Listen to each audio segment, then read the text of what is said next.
Hey, and welcome to the Meditations and Musings podcast. I'm Elena Lipson. I'm a mama, I'm a wife, and I'm the founder of the Divine Self-Care Circle membership and the Virtual Retreat Academy. I don't believe that you have to sacrifice your body, your health, or your family in order to create true abundance and prosperity. I believe in living based on the divine feminine metrics of success, and these include pleasure, play, ease, grace, and a slower pace. Each week, I'll bring you 1 to 2 new episodes. One of these will be a guided meditation that you don't have to do on the meditation pillow, and the other will be a conversation to help you access your inner wisdom, to ignite abundance, and inspire others to do the same. I invite you to join me on this journey back to the magic of a divinely aligned and well cared for you. And now, join me for today's episode. Hello and welcome to today's episode of Meditations and Musings. This is Elena Lipson, your host, your self-care mentor, and I'm so thrilled to welcome you back. I had some beautiful reviews posted this week, and it just warms my heart every time I hear someone that I don't even know reviewing this podcast. So thank you for those of you who have reviewed the podcast. I'm going to continue reading them as well. And in the very near future, I'm going to also be reading them online out loud just to share the love that I receive. So before we get started today, I wanted to share the sponsor of today's episode. It is the 66 Sacred Rituals, an audio journey to bring magic, ritual, and ceremony back into your life. Rituals are a beautiful way to add meaning and intention to your day. And the truth is, when I started doing self-care rituals, I really didn't even know where to start.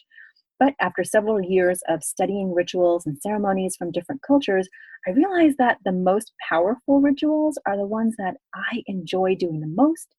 Some of them I even made up myself, but they all stem from my research in energy work in different cultures. And to be honest, there's so many rituals that you're already doing that you're just not doing intentionally. So I created 66 sacred rituals to help you to create some consistent rituals in your life. And they're not meant to be done every single day. I just want you to pick out the ones that you love doing, but really give each one a try, because you might be surprised which one gives you the most joy and meaning and which ones just kind of light you up. So head on over to elenalipson.com/66 days and try one of my favorite rituals out for free. It's called the Chakra Shower. That's right, the Chakra Shower. No opt-in necessary. Just head on over and click play and just see what you think. Then if you enjoy the rituals and you end up wanting to invest in the course, then I want to offer you a $10 off coupon. All you have to do is enter the keyword podcast at checkout. That's it. So now time for today's episode. So I was actually going to record a whole different podcast. It was on my list of things to do, but I had a conversation today with a woman who interviewed me, and we got into this conversation about embodiment and how you are feeling stuck in your mind when really where you might be really actually stuck is in your body. And so many of the women that I work with have a very disconnected relationship with their body. And you might relate to this as well, especially if you're a mom, you're an entrepreneur, or you're even someone who works at home or outside the house. Regardless of what work you do, you're someone who gets things done. And someone who gets things done and is very organized, or maybe not so organized like me. I try though, although people think I'm organized, so maybe I am really more organized than I think. But regardless of that, we women who do a lot of things, we are sometimes spread a little thin, and sometimes you may find that you're spending a lot of time in your head. You're making to-do lists, you're making birthday party plans, you're making shopping lists, you're making all kinds of ideas and decisions every day. And when it comes to getting into your body, you might be thinking, seriously, I do not have the time. Or perhaps you squeeze in a little bit of yoga here and there. Maybe you're even going out for a walk once in a while. But I'll tell you what, for me, being in my body, dancing, walking, stretching, just really understanding when I'm not in my body has become a really important part of my self-care practice.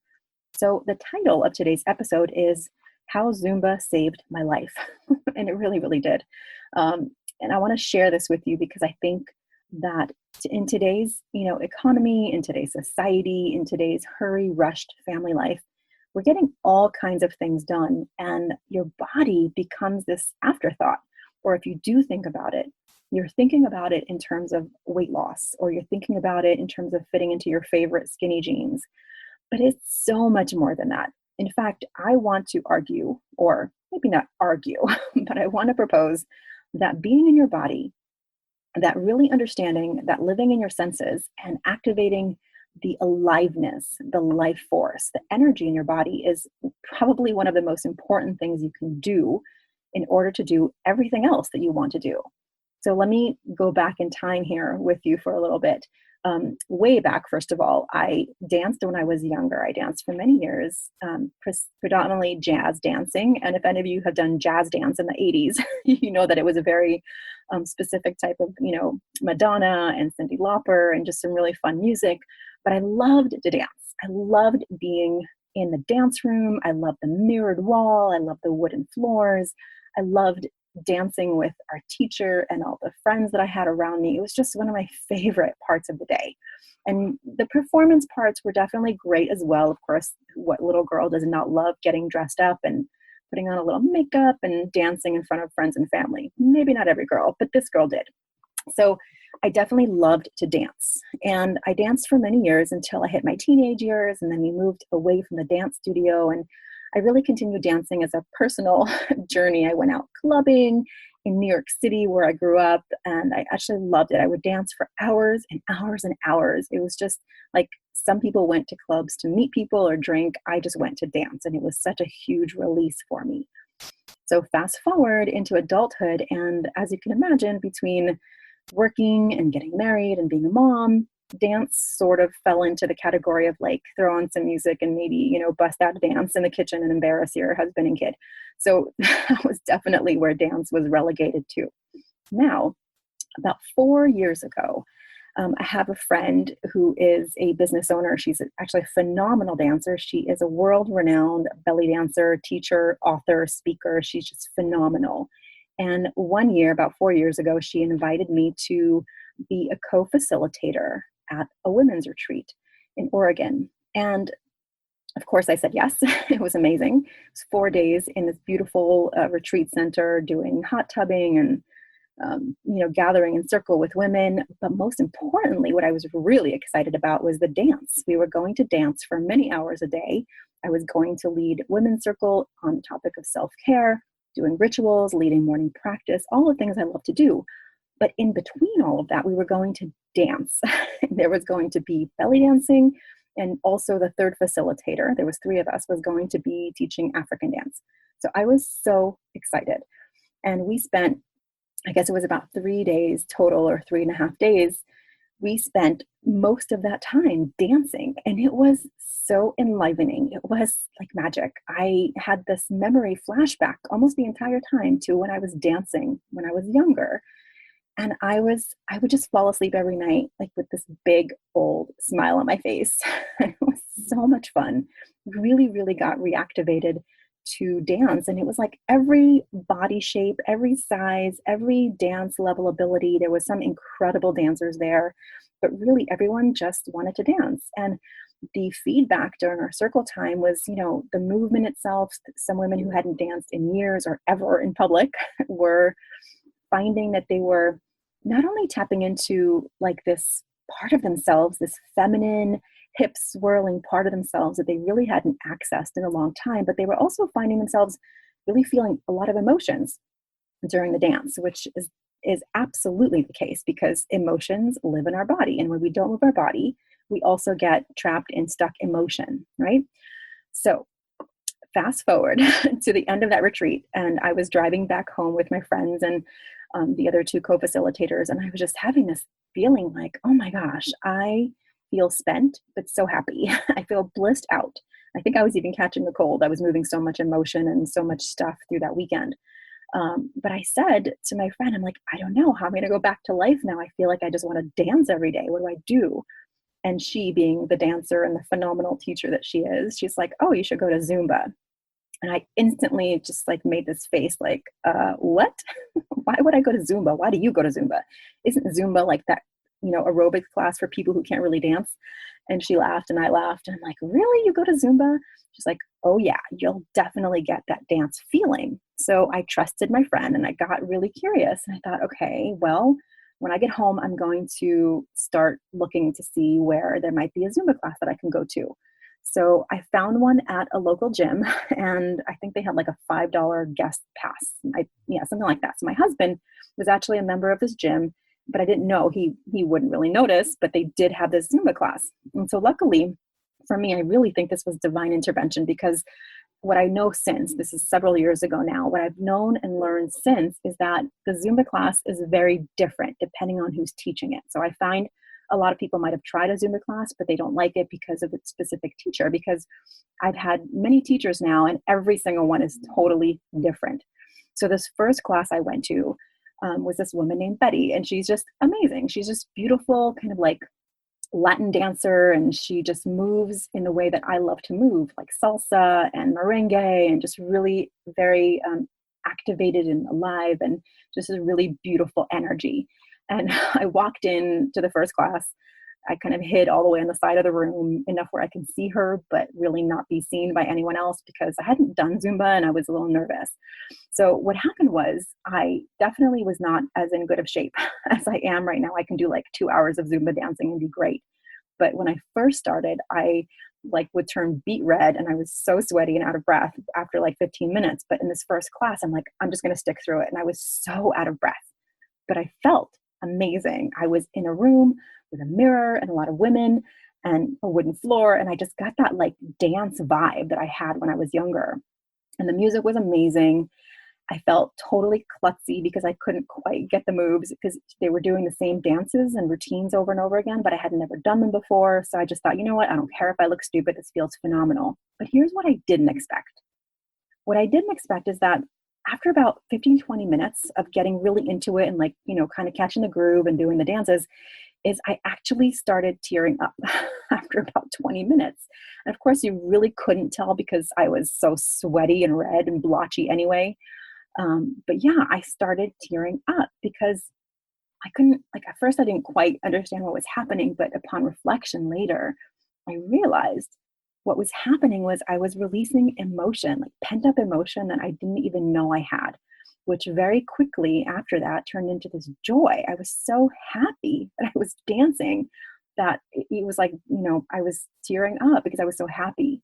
So after that first class, I was like, this is amazing. I am going to definitely come back. And I made this commitment to go at minimum 2 times a week, but I ended up going like 4 times a week for the next several months.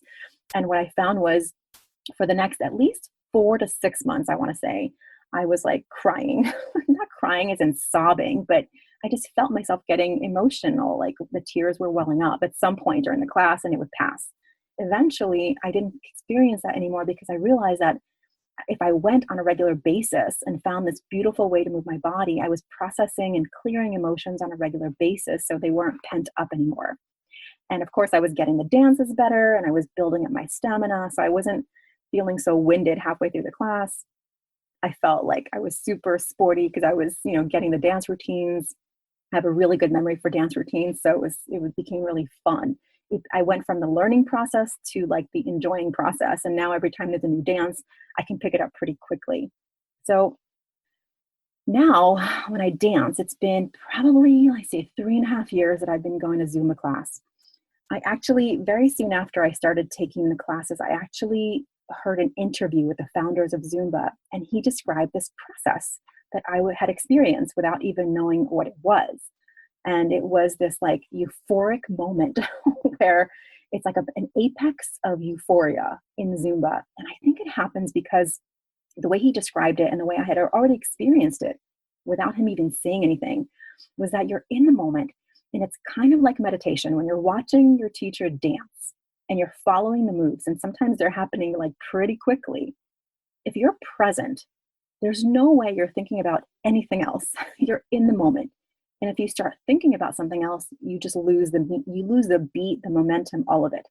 So what started happening is that this Zumba class started becoming this really kind of meditative dance because you had to be present and everything else just you leave it at the door.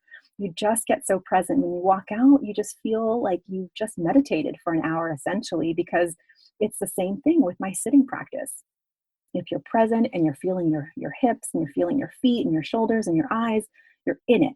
And then all of a sudden, if you get in your head and you have a thought, you're out of it, right? So that it's a coming back, it's the coming back.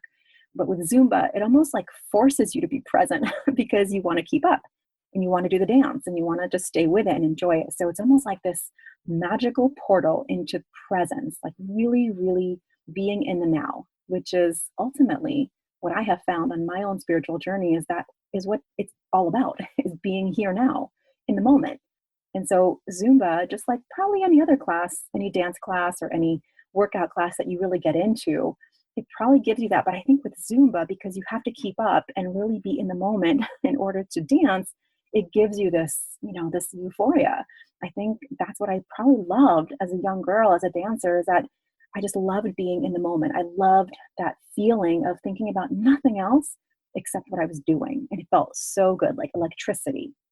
So Zumba really, I don't want to say like, obviously it's not life or death, right? But in order to live in an alive way, in order to live in a way that I want to enjoy life, to really feel those feminine metrics, that pleasure, play, ease, grace, and trusting my pace, you have to really live it.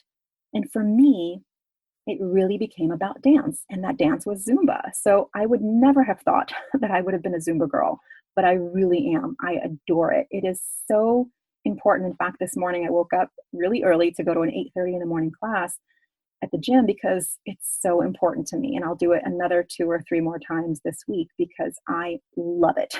I definitely have no extra desire to pack a gym bag and go somewhere.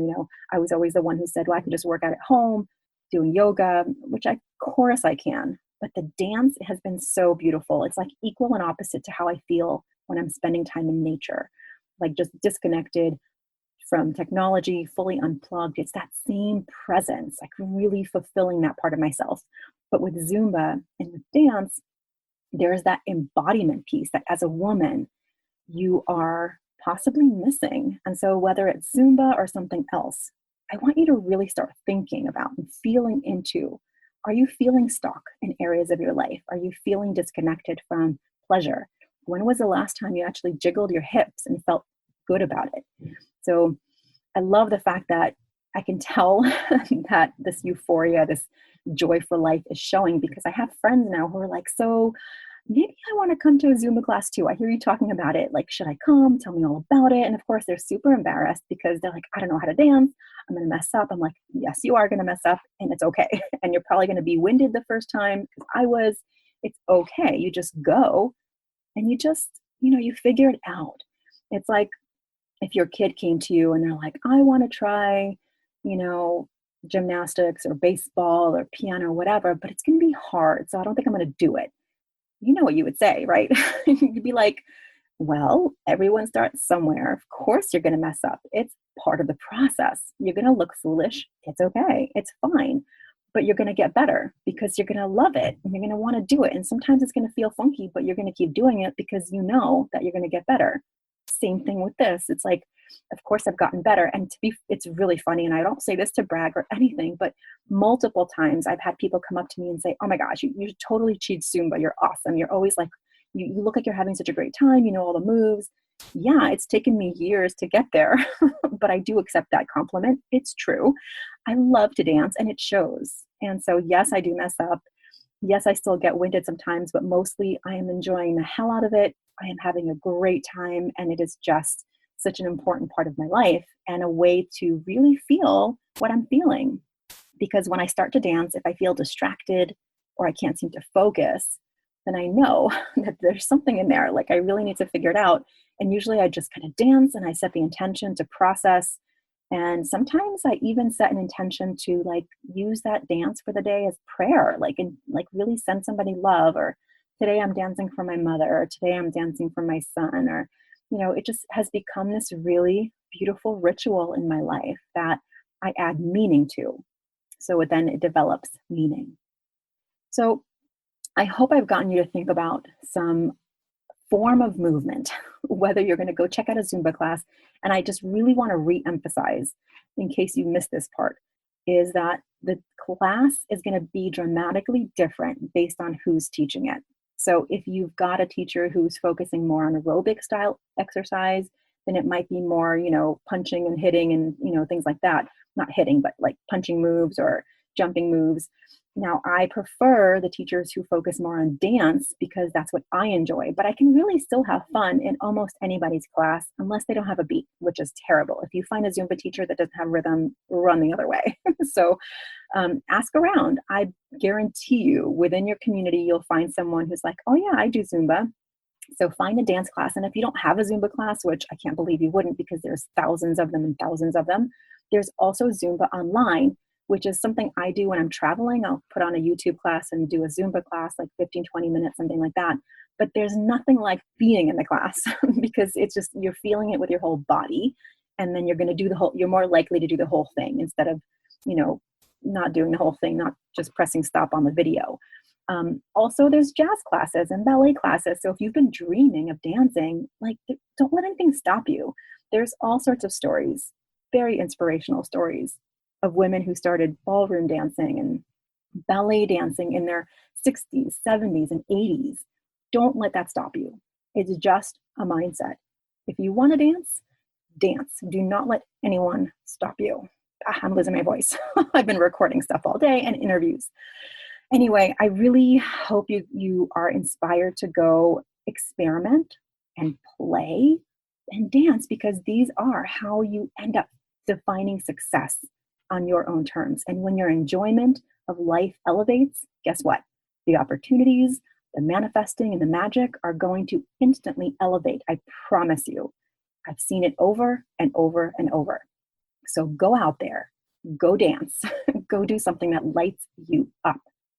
And if you do, leave me a review. Let me know, yep, I did Zumba and it was awesome. So I want to hear from you. Leave a review on the podcast and let me know how it was. Make sure you subscribe so you don't miss our next episode, which is going to be an awesome guided meditation. And thank you so much for being here. Thank you so much for coming back, for listening, for continuing to download, to share, to review. I am so utterly grateful for everyone who visits and listens. Have a phenomenal rest of your day or evening. This is Elena Lipson, your Divine Self-Care Mentor, and I will see you on the next episode. Bye. Thank you so much for listening and learning about the new Divine Self-Care way of being in your life, business, and the bedroom based on the divine feminine metrics of success: pleasure, play, ease, grace, and a slower pace. If you're ready to bust the myth of overwhelm and tap into an inspired start to each day, I've put together a free video series for you to help you start each day with energy, inspiration, and ignite that inner pilot light which attracts joy, magic, and synchronicity. You can access my 3-step magic morning practice to help you ignite your inner light and attract the abundance that you're craving. Head on over to elenalipson.com/gift. And if you enjoyed this episode, I would so love if you share it with a friend, a sister, a mother, a daughter, and please leave a review. That is how the magic starts to ripple out. Here's wishing you a day full of beauty, magic, and divine self-care. I'll see you next time at the Meditations and Musings podcast.